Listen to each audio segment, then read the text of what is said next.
بسم اللہ الرحمن الرحیم أفنجعل المسلمين كالمجرمين ما لكم كيف تحكمون صدق اللہ العلی العظیم۔ آیت نمبر 35 میں لفظ مسلمین کے معنی آپ کی خدمت میں بیان کر دیے تھے۔ مسلم یعنی صاحب اسلام، مسلم جو حالت اسلام میں آ جائے اسے مسلم کہتے ہیں۔ اپنے آپ کو اللہ کے سپرد کر دینے والا، ظاہری اور باطنی طور پر خود کو خداوند عالم کے سامنے جھکا دینے والا۔ لفظ مجرمین جمع ہے مجرم کی، اور مجرم کے بنیادی حروف ہے جیم، را اور میم، جس سے جرم نکلا ہے۔ جرم کا اصل معنی ہے درخت سے اس کے پھل کو کاٹ کر الگ کر لینا۔ مجرم یعنی ایسا کرنے والا، پھل کو کاٹ کر الگ کرنے والا۔ اس معنی کو ذہن میں رکھتے ہوئے بعد میں لفظ جرم کو یعنی اس پھل کاٹنے کو برے معنوں میں استعمال کیا جانے لگا۔ یعنی جب کوئی شخص برا کام کرتا تھا، کوئی مکروہ اور ناپسندیدہ کام کرتا تھا، تو اسے بھی عرب کہتے تھے کہ اس نے جرم کا ارتکاب کیا ہے۔ اور یہ شاید اس معنی میں ہو کہ اگر مالک کی اجازت کے بغیر پھل کو کاٹ لیا جائے یا وقت آنے سے پہلے پھل کو درخت سے الگ کر لیا جائے تو یہ ایک برا فعل ہے۔ شاید یہ مناسبت ذہنوں میں موجود تھی ان کے کہ ہر برے کام کو انہوں نے جرم کہنا شروع کر دیا، اور عربوں کے کلام میں یعنی عربی زبان میں اچھے کام کے لیے لفظ جرم یا جرم استعمال نہیں کیا جاتا۔ بس برے کام کرنے والے کو عربی زبان میں مجرم کہا جاتا ہے۔ اور اس آیت کے تناظر میں اگر دیکھا جائے تو لفظ مجرمین کو مسلمین کے مقابلے میں استعمال کیا گیا ہے۔ مسلمین یعنی اللہ کی اطاعت کرنے والے، مجرمین یعنی برے کام کرنے والے۔ اللہ کی ہر نافرمانی جرم ہے، گناہ ہے، اور اللہ کی نافرمانیاں کرنے والوں کو مجرم کہا جائے گا۔ آیت کا سادہ ترجمہ اس طرح سے ہوگا: افنجعل المسلمین کالمجرمین۔ خداوند عالم سوال پوچھتا ہے کہ مجھے بتاؤ کہ تم نے کیسے یہ سمجھ لیا ہے، تو کیا ہم مسلمین کو، اپنے اطاعت گزاروں کو، اپنی بات ماننے والوں کو، خود کو اللہ کے سپرد کر دینے والوں کو کل مجرمین، مجرمین کی طرح قرار دے دیں گے؟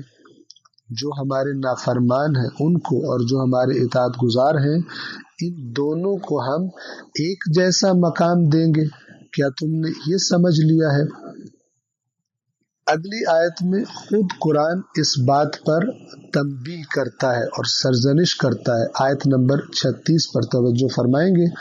اعوذ باللہ من الشیطان الرجیم ما لکم کیف تحکمون۔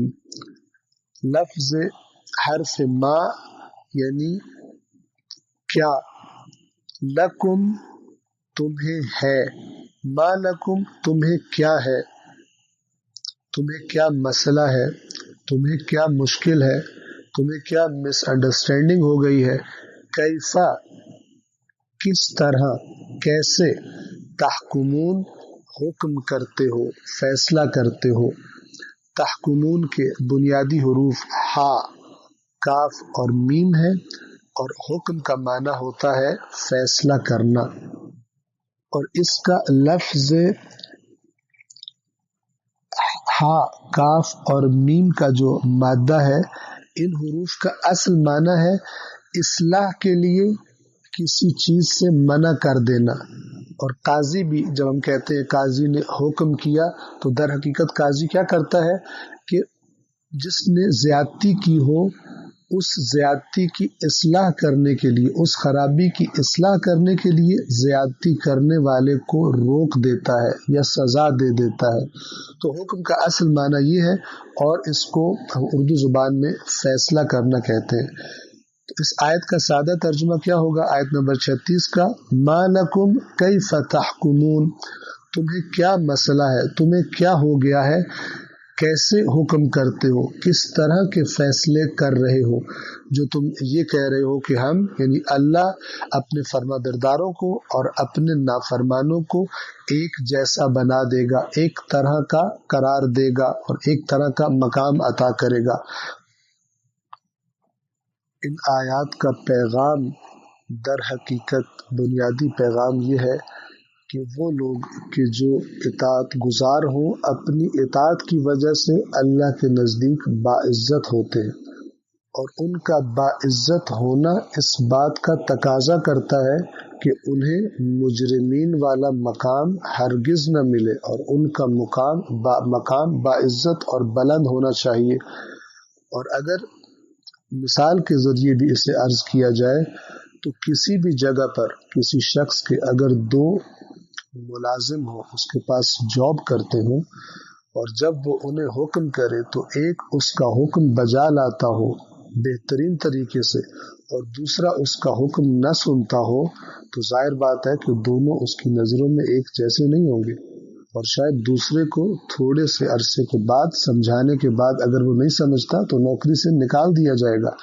اسی طرح اگر ایک باپ کے دو بیٹے ہوں اور وہ دونوں سے مثال کے طور پہ کہے کہ مجھے پانی پلاؤ، ایک بیٹا جب بھی اسے کہا جائے اپنا ہر کام چھوڑ کر اپنے باپ کو لا کے پانی پلاتا ہو، اس کی اطاعت کرتا ہو، اور دوسرا بیٹا کبھی باپ کی بات نہ مانتا ہو، تو ظاہر ہے کہ باپ کو اطاعت گزار بیٹا زیادہ پیارا لگے گا، اپنا احترام کرنے والا زیادہ پیارا لگے گا۔ اور جو دوسرا ہے اگر اپنی اسی حرکت کو جاری رکھتا ہے تو شاید ایک موقع ہے کہ وہ اپنی جائیداد سے آگ کر دے اسے، اور اپنے سے اس کا تعلق ختم کر لے اس کی نافرمانیوں کی وجہ سے۔ اسی بات کو گویا کہ قرآن اشارہ کرنا چاہتا ہے کہ تمہاری عقلوں کو کیا ہو گیا ہے کہ وہ بندے کہ جو ہماری اطاعت کرتے ہیں، تم سمجھتے ہو قیامت کے دن تمہارے جرموں کے باوجود، اللہ کی نافرمانیوں کے باوجود تمہیں اسی جنت میں رکھیں گے، تمہیں وہی نعمتیں دیں گے کہ جو ہم اپنے اطاعت گزاروں کو دیں گے۔